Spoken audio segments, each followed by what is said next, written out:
Hello बच्चों, कैसे हो आप लोग। स्वागत है आप लोगों का हमारे यूट्यूब चैनल कॉन्सेप्ट सिग्मा में। मैं अनिल कुमार आज आपको पढ़ा रहा हूँ 12th क्लास की इकोनॉमिक्स। 12th क्लास की इकोनॉमिक्स में जो चैप्टर पढ़ रहे हैं वो पढ़ रहे हैं हम आज। नया चैप्टर है foreign exchange rate. Foreign exchange rate का मतलब विदेशी विनिमय दर। क्या होता है फॉरेन एक्सचेंज रेट? देखो भाई, हमारे देश में जो करेंसी चलती है विदेशों में वो करेंसी नहीं चलती। हर देश की अपनी अलग अलग करेंसी होती है। जैसे हमारे यहाँ रुपया चलता है, पाकिस्तान के यहाँ भी रुपया चलता है पर उनका पाकिस्तानी रुपया होता है, अलग होता है। ठीक है। बांग्लादेश में टका चलता है। ठीक है। अपने नेपाल में उनका अलग रुपया है। चाइना के अंदर युआन चलता है। जापान के अंदर येन चलता है। ठीक है। यूरोपियन कंट्रीज़ यूरो यूज करती है। ठीक है। इंग्लैंड जो है पौंड यूज करता है। उसके बाद अमेरिका जो है डॉलर। स्विट्ज़रलैंड भी डॉलर है, स्विट्ज़रलैंड का अलग डॉलर है। ठीक है। स्विस फ्रैंक होता है आई थिंक वहाँ पे। फ्रेंच वाले फ्रैंक यूज करते हैं। यानी हर देश अपना अलग अलग करेंसी यूज करता है। अपने देश के अंदर एक्सचेंज मतलब गुड्स खरीदने और बेचने के लिए जो करेंसी यूज की जाती है हर देश की अपनी अलग अलग होती है। अब दुनिया जो है ग्लोबलाइज्ड हो रही है। मतलब जितने भी देश हैं वो अब आइसोलेशन में नहीं रह सकते। आइसोलेशन में नहीं रह सकने का मतलब कि कोई भी देश जो है वो स्वयं ही सारी चीज़ें उत्पादित नहीं करता है। आज के टाइम पे जितनी भी चीज़ों की ज़रूरत है वो सारी चीज़ें स्वयं उत्पादित नहीं करता है। तो प्रत्येक देश को दूसरे देश से कुछ ना कुछ लेना देना होता है। जैसे भारत विदेशों से बहुत सारी चीज़ें इंपोर्ट करता है, खासकर इलेक्ट्रॉनिक और टेक्नोलॉजी वाली चीज़ें जो हम विदेशों से इंपोर्ट करते हैं। दूसरे देश हमारे यहाँ से इंपोर्ट करते हैं। यानी देश जो है वो आपस में एक दूसरे से जुड़े हुए हैं इकोनॉमी के मामले में। तो यदि मैं विदेशों से कोई सामान खरीदूं, ठीक है, और उनको अपने यहाँ का रुपया दे दूं तो हमारे रुपया का क्या करेंगे? तो इसका मतलब ये है कि मुझे अपने रुपए के बदले उनके रुपए देने पड़ेंगे या उनकी करेंसी देनी पड़ेगी। अब जब वो हमारे यहाँ से खरीदेंगे तो उन्हें हमारी करेंसी देनी पड़ेगी या फिर कोई ऐसा कॉमन करेंसी भी। तो सीधी सी बात है कि हमें हर देश की करेंसी की ज़रूरत पड़ती है। अब आपने सुना होगा कि डॉलर महंगा हो गया। क्या हो गया? डॉलर महंगा हो गया। डॉलर कोई सब्जी है जो महंगा हो गया? नहीं। पर हाँ, सब्जी की तरह ही समझ के चलिए कि डॉलर सब्जी की तरह ही भारत में खरीदा और बेचा जाता है। पर डॉलर है अमेरिका की करेंसी, अमेरिकन डॉलर अमेरिका की करेंसी। तो अमेरिका की करेंसी को हम सब्जी की तरह अपने देश में क्यों खरीदते हैं, क्यों बेचते हैं? उसका कारण ये है कि हमें अमेरिकन डॉलर की बहुत ज़रूरत पड़ती है। जब चीज़ें हम इंपोर्ट करते हैं तो पेमेंट उसको अमेरिकन डॉलर में करते हैं। अमेरिकन डॉलर लगभग हर जगह एक्सेप्टेबल है। अभी रिसेंट में भारत की करेंसी जो है कहीं पे भी एक्सेप्टेबल नहीं थी। मतलब कि हम कहीं पे इंडियन करेंसी में पे नहीं कर सकते थे। पर रिसेंट में पूरे दुनिया में 7 ऐसे देश हैं जो भारतीय करेंसी में ट्रेड करने को तैयार हो चुके हैं, यानी कर रहे हैं ट्रेड। और हमारे जो प्राइम मिनिस्टर हैं और जो फाइनेंस मिनिस्टर हैं वो कोशिश में लगे हुए हैं, एक्सटर्नल मिनिस्टर, कि वो 30 से ज़्यादा देशों को भारत की करेंसी को एक्सेप्ट करवाए। यानी हम उन्हें इंडियन रुपीज़ पे करेंगे। बात समझ में आ रही है? अब हमारा फ़ायदा क्या है? हम उन्हें इंडियन रुपीज़ क्यों पे करेंगे? इससे हमें क्या बेनिफिट होने वाला है? सुन लो। जिस देश की करेंसी को यूज किया जाता है ट्रेड करने के लिए तो उस देश की करेंसी की डिमांड बढ़ जाती है। तो यदि हमारे देश की करेंसी को यूज किया जाए ज़्यादा से ज़्यादा देशों में ट्रेड करने के लिए तो हमारे देश की करेंसी की डिमांड बढ़ जाएगी। जब हमारे देश की करेंसी की डिमांड बढ़ जाएगी तो किसी भी चीज़ की डिमांड बढ़ने पर उसके प्राइस बढ़ जाते हैं। तो हमारे देश की करेंसी के प्राइस बढ़ जाएंगे, हमारा देश का करेंसी महंगा हो जाएगा, हमारे देश की करेंसी की वैल्यू बढ़ जाएगी, हमारा रुपया मजबूत होगा। और जब हमारा रुपया मजबूत होगा तो हम ज़्यादा से ज़्यादा चीज़ें इंपोर्ट कर पाएंगे और चीपर बेसिस, सस्ते बेसिस पे हम चीज़ें इंपोर्ट कर पाएंगे। तो उन्हीं फॉरेन करेंसी उनका भी जो हाँ, तो हम उन्हीं चीज़ों को अभी पढ़ेंगे कि भाई फॉरेन एक्सचेंज रेट होता क्या है। तो डॉलर इस टाइम में मिल रहा है, $1 हमें 83-84 रुपये का मिल रहा है इस टाइम।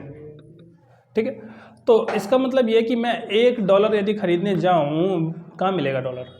देखो, डॉलर का कस्टोडियन है फॉरेन एक्सचेंज का, जितना भी फॉरेन एक्सचेंज है उन सबका कस्टोडियन है RBI, reserve bank of India. हमने पढ़ा था सेंट्रल बैंक का फंक्शन के अंदर पढ़ा था कि रिजर्व बैंक ऑफ इंडिया जो है हमारे देश का सेंट्रल बैंक, वो फॉरेन एक्सचेंज को कंट्रोल करके रखता है, सबसे मतलब वही है मालिक फॉरेन एक्सचेंज का।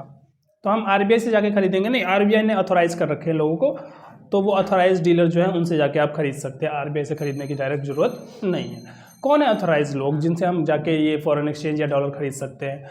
तो वो ऑथोराइज लोग हैं, जितने भी बैंक हैं वो ऑथोराइज किए गए हैं। इसके अलावा और भी है एजेंट वगैरह जिनको ऑथोराइज किया गया है आरबीआई के द्वारा, जहां से आप फॉरेन एक्सचेंज खरीद सकते हैं, किसी भी देश की करेंसी खरीद सकते हैं। अपने देश के पैसे दीजिए और उस देश की करेंसी लीजिए, ठीक है। अब उन्हीं बातों को पढ़ेंगे कि आखिर ये फॉरेन एक्सचेंज रेट होता क्या है, कैसे तय किया जाता है। हमारा उनका $1 हमारा 83 रुपया क्यों, है ना? हमारा $1 और उनका 83 रुपया क्यों? हमारा ₹1 और नेपाल का ₹1.60 क्यों? है हमारा ₹1 और पाकिस्तान का ₹3 क्यों? तो ये रेट कैसे तय होता है, उसी की बात करेंगे हम। तो मैंने यहां लिखा है चैप्टर का नाम foreign exchange rate. The rate at which domestic currency of a country can be exchange with foreign currency is called foreign exchange rate. वह दर जिस पे किसी भी देश की डोमेस्टिक करेंसी को फॉरेन करेंसी में बदला जा सकता है, ठीक है, इतने दे के इतने लिए जाए, तो उसे कहा जाएगा फॉरेन एक्सचेंज रेट। जैसे $1 का रेट कितना, 83 रुपया। तो बदलने का रेट क्या है, एक्सचेंज करने का रेट क्या है? $1 चाहिए तो 83 रुपया दीजिए, तो ये एक्सचेंज रेट। इसको आप it is a price of one currency expressed in other currency. ये दूसरे करेंसी, असल में ये दूसरे करेंसी की कीमत को बताते हैं दूसरे करेंसी के रूप में। जैसे $1 कितने रुपए में मिल रहा है, 83 रुपए में। तो ये डॉलर की कीमत, किसकी कीमत बताई जा रही है, डॉलर की, कि $1 की कीमत कितनी है, 83 रुपए। जैसे सब्जी की कीमत होती है ना भाई, कि 1 किलो आलू की कीमत 40 रुपए, तो उसी प्रकार से $1 की कीमत 83 रुपए, ठीक है। तो एक करेंसी की कीमत आप दूसरे करेंसी के रूप में दिखाते हो। It is also called external value of domestic currency. External value of domestic currency का मतलब यह है कि हमारी करेंसी का मूल्य, तो हमें पता है कि हमारी करेंसी का मूल्य हमारे देश में कितना है, उतना ही है जितना उस पर छपा हुआ है। पर हमारी करेंसी का मूल्य विदेशों में कितना है, हमारी करेंसी का मूल्य विदेशों में कितना है, उतना नहीं है जितना हमारे यहाँ। मतलब हमारे यहाँ 10 रुपये का नोट दिल्ली में जो है वो 10 रुपये ही माना जाएगा, हमारे यहाँ 10 रुपये का नोट बंगाल में जो है वो 10 रुपये ही माना जाएगा, हमारे यहाँ 10 रुपये का नोट जो तमिलनाडु में 10 रुपये ही माना जाएगा, राजस्थान में भी 10 रुपये माना जाएगा, बिहार के अंदर भी 10 ही रुपये माना जाएगा। 10 रुपये का नोट मतलब 10 रुपये ही माना जाएगा। पर वो 10 रुपये का नोट अमेरिका लेके जाओगे, हमारे यहाँ का 10 रुपये का नोट, तो वहाँ 10 रुपये नहीं माना जाएगा उसे, तो उसकी वैल्यू लगाई जाएगी कि ये 10 रुपये की क्या वैल्यू है अमेरिका में, ठीक है। तो कोई ना कोई वैल्यू अपने डॉलर में कन्वर्ट करके बताएंगे कि भाई तुम्हारा 10 रुपये बराबर हमारा इतना। तो आपके 10 रुपये के विदेशों में जो वैल्यू है वो उसकी एक्सटर्नल वैल्यू कहलाती है, ठीक है। तो फॉरेन एक्सचेंज रेट जो है वो एक्सटर्नल वैल्यू भी कहा जाता है किसी भी देश की डोमेस्टिक करेंसी का एक्सटर्नल वैल्यू, यानी विदेशों में उसका क्या मूल्य है उसका। वह दर जिस पर किसी भी, हिंदी में लिख दिया मैंने भाई, वह दर जिस पर किसी एक देश की घरेलू मुद्रा का अन्य देश की मुद्रा से बदला जा सकता है उसे विदेशी विनिमय दर कहते हैं। यह घरेलू मुद्रा की अन्य मुद्रा के रूप में कीमत को दर्शाता है, यह कीमत भी है, और यह घरेलू मुद्रा के बाह्य मूल्य को दर्शाता है, यानी एक्सटर्नल वैल्यू को भी दर्शाता है, ठीक है। तो ये प्राइस भी है और एक्सटर्नल वैल्यू भी है। चलिए, फॉरेन एक्सचेंज रेट तय कौन करता है, सवाल ये कौन तय करता है, किसने तय किया कि $1 बराबर 83 रुपये। देखो, रेट तय करने के लिए आजकल जो सिस्टम चल रहा है वो मार्केट डिमांड और सप्लाई पे, कि किस देश की करेंसी की कितनी डिमांड है, किस देश की करेंसी की कितनी सप्लाई है, ठीक है। जो जिस देश की करेंसी की डिमांड ज़्यादा है उसके प्राइसेस ज़्यादा है, जिस देश की करेंसी की डिमांड कम है उसके प्राइसेस कम है, ठीक है। अब हमारे देश में ना ये कोशिश की जा रही है, अभी कुछ दिन में आपने भी सुना होगा टीवी न्यूज़ वगैरह में कि make in India, make in India, make in India. Why it is, कि क्यों मेक इन इंडिया, भारत में क्यों बनाए। तो भारत में हम इस वजह से बनाना चाहते हैं ताकि विदेशी लोग हमारे यहाँ से खरीदें, और विदेशी लोग हमारे यहाँ से खरीदें और जब हमें पेमेंट किस में करें, रुपया में, रुपीज़ में पेमेंट करें, तो रुपीज़ की डिमांड बढ़ जाए मार्केट में। जब रुपीज़ की डिमांड बढ़ जाएगी तो हमारे रुपए की वैल्यू दूसरे देशों की करेंसी की तुलना में ज़्यादा होगी। ठीक है, अमेरिका क्या है, अमेरिका भी तो प्रोडक्शन हब है।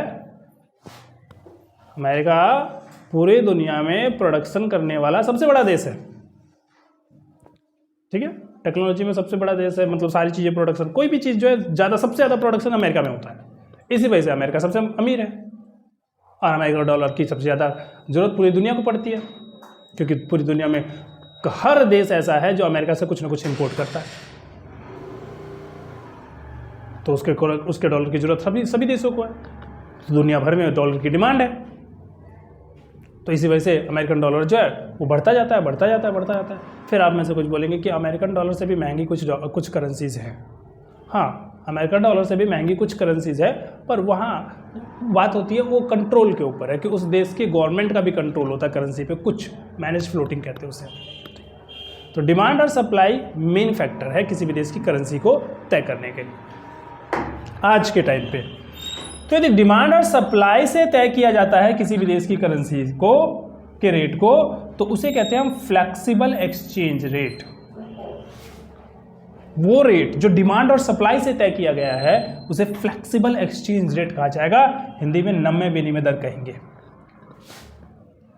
ठीक है, यदि डिमांड सप्लाई से तय नहीं किया गया, तो डिमांड सप्लाई से तय नहीं किया तो इसका मतलब अपनी मर्जी से तय कर दिया। हाँ, अपनी मर्जी से भी तय कर सकते हैं। कौन तय करेगा अपनी मर्जी से? सरकार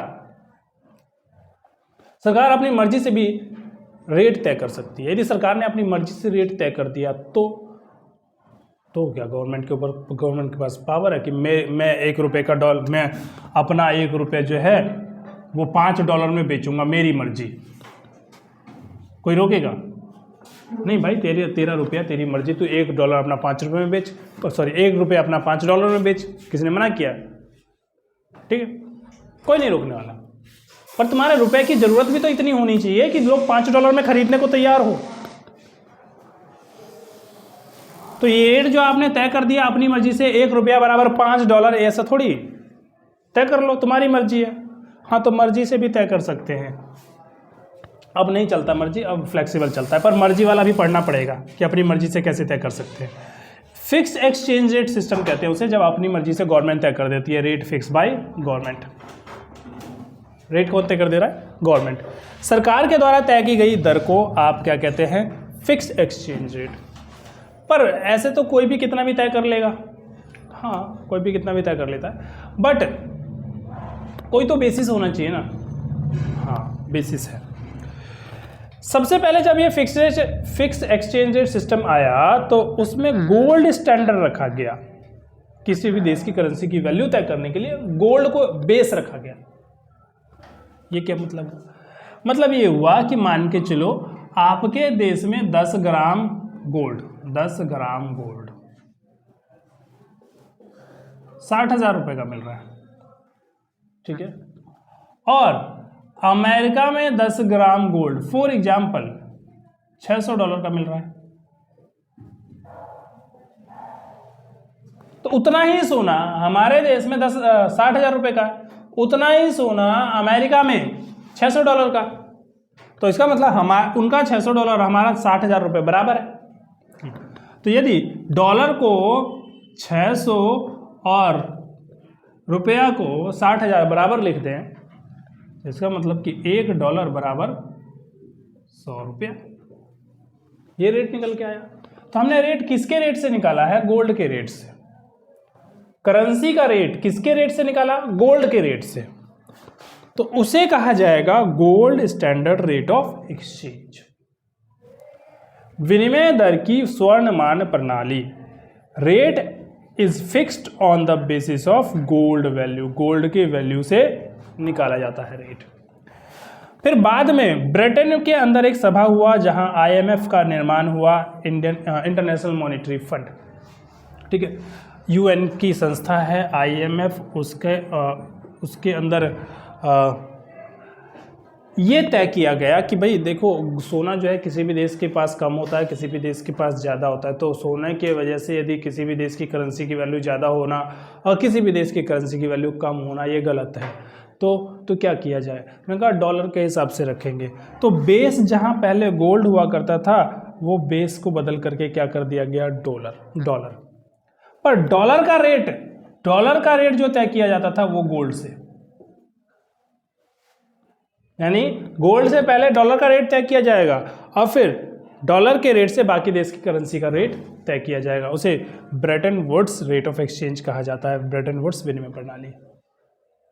ठीक है, तो आज मैंने इतना ही पढ़ाना है, बाकी का हिस्सा मैं आपको अगली क्लास में बताऊंगा। फ्लेक्सिबल एक्सचेंज रेट और फिक्स एक्सचेंज रेट के बारे में थोड़ा सा एलेबरेट करके पढ़ेंगे। ठीक है, तो मुझे उम्मीद है बहुत ही सिंपल कॉन्सेप्ट समझाया, बड़े तरीके से समझाया, तो समझ में आया होगा। वीडियो को देखिए, लाइक कीजिए, शेयर कीजिए और चैनल को सब्सक्राइब कीजिए। धन्यवाद।